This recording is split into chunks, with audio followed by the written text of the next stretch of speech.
ambil rumah Densu, ambil rumah Novi.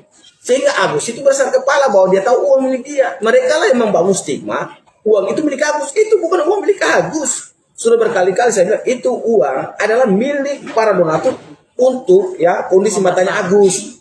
Lalu penyelenggara dalam hal kegiatan penggalangan dana itu adalah yayasan. Gitu. Yayasan ya, bukannya ini ya, bukannya artinya kan itu saat obrolan antara Novi sama Densu kan itu tidak ada ngomongin soal yayasan. Jadi duitnya itu memang untuk melalui transferan Agus. Jadi gini, Agus. Saya mau pertegas dulu ya. Ini ya selalu kuasa hukum harus jangan keluar dari jalur penjelasan kepada masyarakat. Baik dari sisi ya Permensos 68 tahun 2021. Kalau kita lepaskan Permensos itu dalam ayat 3 itu kan perorangan atau masyarakat tidak boleh melakukan pengumuman dan barang tuh. Kita lepaskan itu. Dari sisi undang-undang perbankan pasal 16 itu tidak boleh perorangan melakukan pengumpulan seperti ini. Ya. Bahkan juga diatur di dalam ya Undang-Undang Nomor 9 tahun 61 pasal 8. Tidak boleh itu. Nah, pertanyaannya siapa penyelenggaranya? Dari awal semua orang tahu bahwa Novi Pratiwi yayasan yang diketuai oleh Novi Pratiwi. Nah, cuma persoalannya gini. Kita yang mau mendapat bantuan itu harus sadar. Ya kan, sadar. Lalu kita juga pengacara-pengacaranya. Berhentilah sudah berperkara. Fokus saja. Contoh umpama hari ini bilang bahwa Agus buta permanen. Ya, Agus buta permanen. Novi yang salah. Loh, memangnya selama ini Novi yang salah? 3 kali mediasi damai, yayasan selalu menyampaikan bahwa harus melibatkan pihak ketiga donaturnya. Sampai hari ini pun kami tetap tekankan bahwa yayasan harus melibatkan pihak ketiga, gitu. Halo guys, balik lagi di UGK Ben Official. Nah, kita lanjut lagi dalam kasusnya Agus guys. Dan kali ini aku mau lihat nih ada berita apa lagi dari kasusnya Agus. Buat kalian yang lagi masih penasaran dengan kasusnya Agus, yuk kita langsung simak saja guys videonya seperti apa beritanya. Jadi ada salah satu oknum pengacara yang meminta kepada kuasa donatur. Kalian minta dong ke Novi, udahlah transfer aja uang 200 juta dulu untuk melaksanakan golden time, karena itu katanya adalah perintah menteri. Nah, ini agak aneh nih, karena kuasa donatur kan nggak bisa intervensi siapapun ya. Terus alasannya uang tersebut mau dipergunakan sebagai operasional. Kenapa? Karena katanya pengacara-pengacara ini nggak dibayar guys. Lalu selama ini mereka katanya ada yang namanya donatur tetap gitu loh. Siapa tuh donatur tetap? Salah satu pengacara dari mereka yang berinisial KM itu adalah orang yang selama ini mengcover biaya begitu, yang ngasih duit buat bayar ini, bayar itu, makan, wartawan dan lain-lain gitu ya. Nah, sekarang pengacara yang inisial KM ini pun sudah tidak mau ikut campur, sudah tidak mau ikut tampil. Kenapa tidak mau ikut tampil? Karena istrinya marah. Jadi ceritanya istrinya buka warung mie, buka usaha warung mie. Warung mie-nya dihujat. Warung mie-nya rame nih, tiba-tiba dihujat sana sini.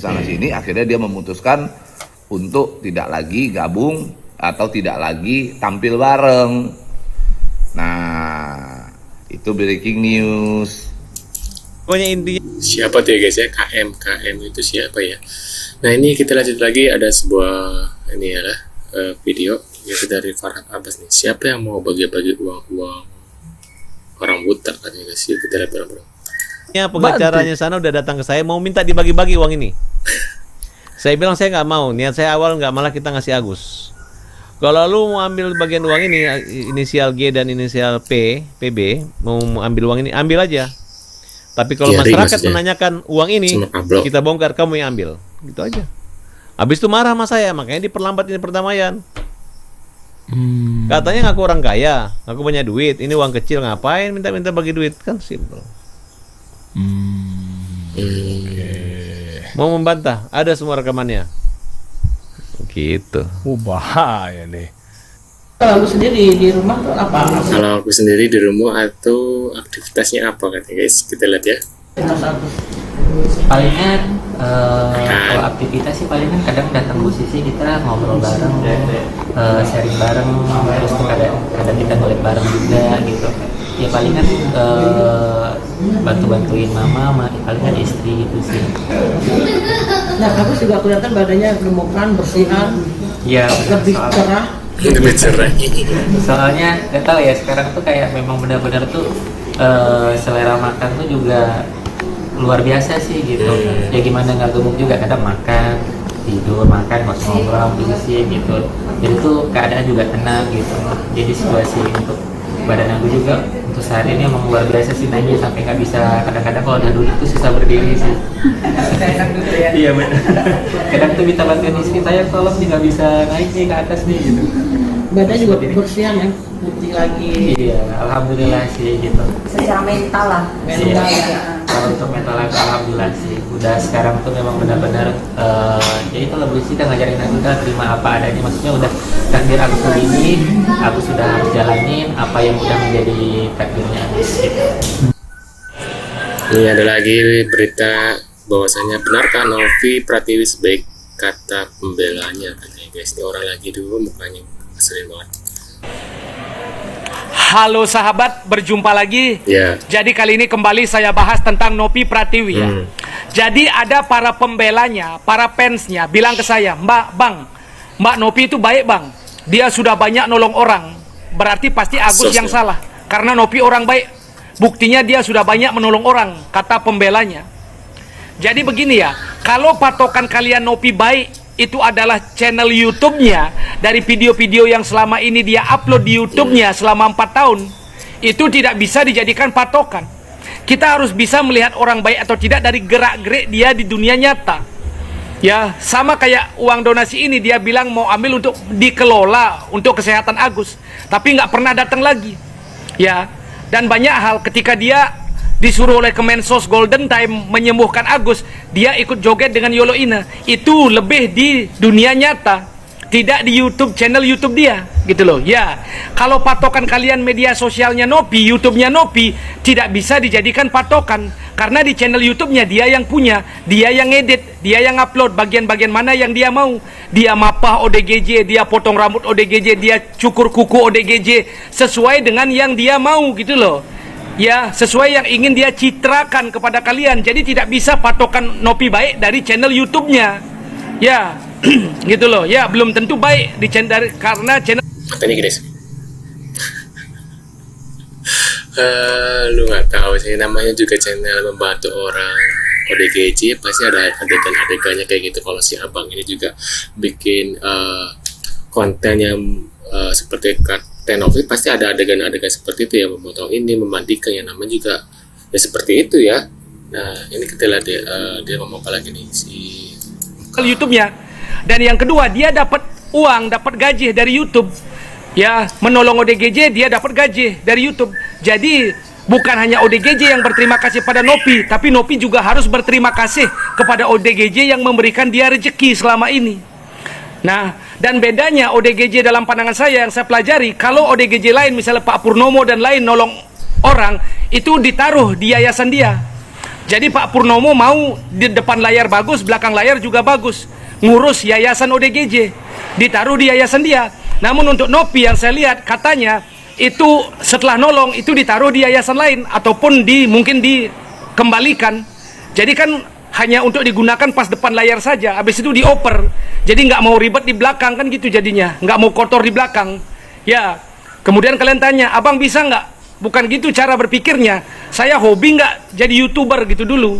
Ya, kalau saya hobi dari 5-4 tahun lalu saya udah bikin video YouTube gitu loh. Saya memang nggak hobi jadi YouTuber. bukan nggak hobi, tapi emang nggak laku gitu loh ya. Dan iri gitu loh, pengen pansos nih orangnya.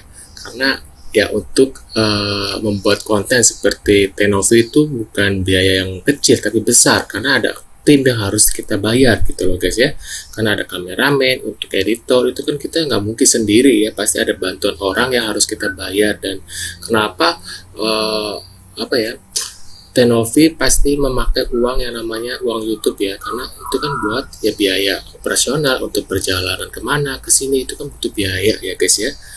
Nah, gitu guys, ini orang emang iri, bukannya lu nggak mau bikin YouTube, tapi lu memang belum ada nama. Nah di sini lu mencari nama untuk sengaja menjelek-jelekan supaya orang menghujat dia gitu loh guys. Nah kita lanjut lagi.